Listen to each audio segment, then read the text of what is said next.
My name is Mia Callahan, and 3 years ago my little sister, Chloe, stood up at her rehearsal dinner in front of 40 people and told them I was the cautionary tale. Our family used to keep the other kids in line. I laughed along. What else was I supposed to do? But nobody laughs at what happened at her actual wedding. Not after the TVs behind the bar lit up.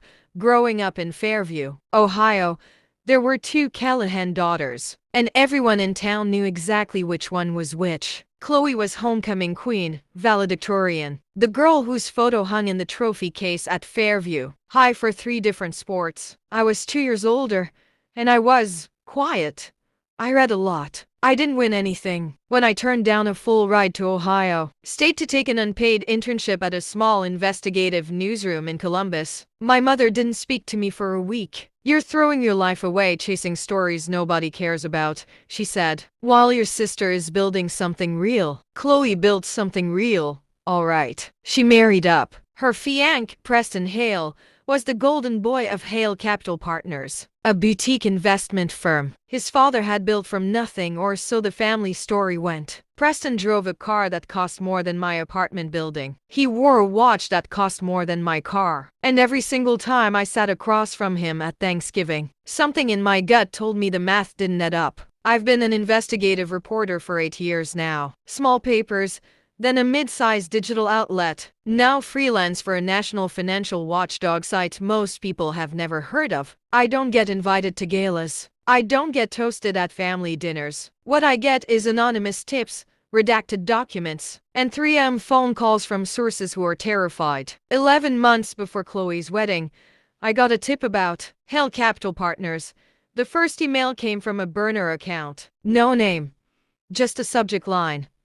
Ask about the Q3 redemptions. I almost deleted it. I get a dozen cranks a week. But something made me open the attached spreadsheet. And once I started pulling the thread, I couldn't stop. Hale Capital Partners managed retirement funds for teachers, firefighters, and small-town municipal workers across 3 states. People who trusted the Hale name because Preston's father had been shaking hands at the Rotary Club since the Reagan administration. On paper, the fund returned a steady, impossible 11% every single year, rain or shine, boom or bust. Warren Buffett doesn't do that. Nobody legitimate does that. I spent the next 9 months building the story the way you build a house foundation first. Public filings, court records in 3 counties, 2 whistleblowers inside the firm who talked to me only after I promised, and meant it, that I would protect them with my life if I had to. A forensic accountant I trust more than my own family verified the pattern for me twice. It was a Ponzi scheme, a textbook one. New investor money paying out old investor returns. The entire structure built on the assumption that nobody would ever ask to withdraw everything at once. Preston wasn't just the boyfriend then fiancé of my sister, he was the firm's chief compliance officer, the man whose entire job was catching exactly what he was helping hide. I told no one in my family, not because I wanted revenge, because journalism doesn't work that way. You don't get to warn people you love and tip your hand before the story is locked. I told my editor. I told my lawyer. I did not tell my mother. Who would have called Chloe within the hour and blown up a year of sourcing to save her daughter one awkward wedding? I want to be honest with you.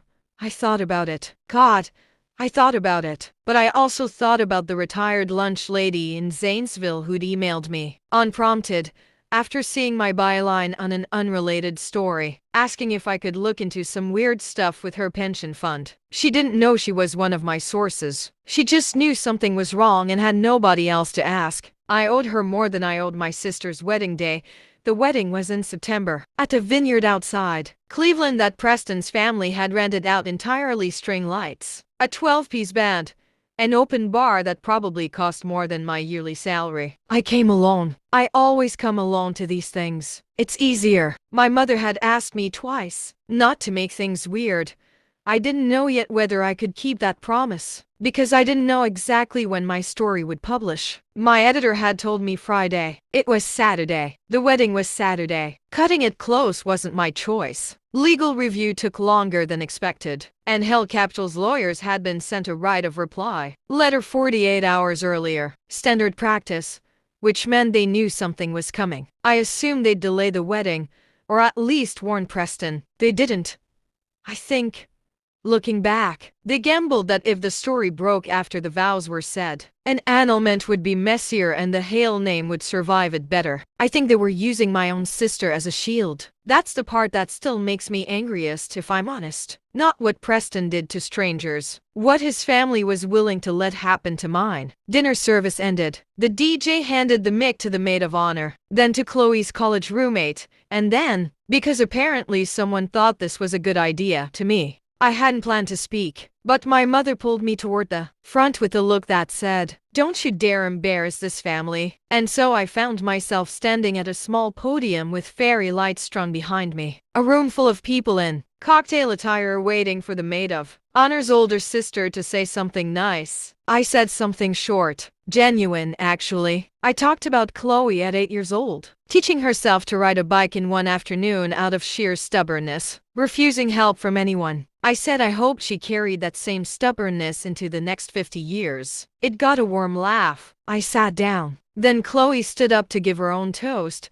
thanking her bridesmaids, thanking her new in-laws, and somewhere in the middle of it, her eyes found me at the family table, and something shifted in her voice. "I want to thank my sister too," she said, smiling the smile she gives when she's about to say something sharp and dress it up as sweet. Mia's always marched to her own drum. While I was building an actual career, a home, a family, she gestured at Preston, and the room laughed warmly. Not knowing yet, Mia's been off chasing stories in some basement office, still renting the same apartment she had at 25. I used to worry about her. Now I've just accepted that some people peak in high school and some people just take longer, or don't. A few uncomfortable chuckles. My mother's face was tight with second-hand embarrassment aimed entirely at me. But hey, not everyone gets to have what I have. I sat there and let it land. I've been called worse by better people. I glanced at my phone under the tablecloth. 9:41 p.m. My editor had told me publication was scheduled for 9:45. I did not do anything to make that happen faster or slower. I want to be clear about that. I did not plan the timing as some kind of theater. It was simply, brutally,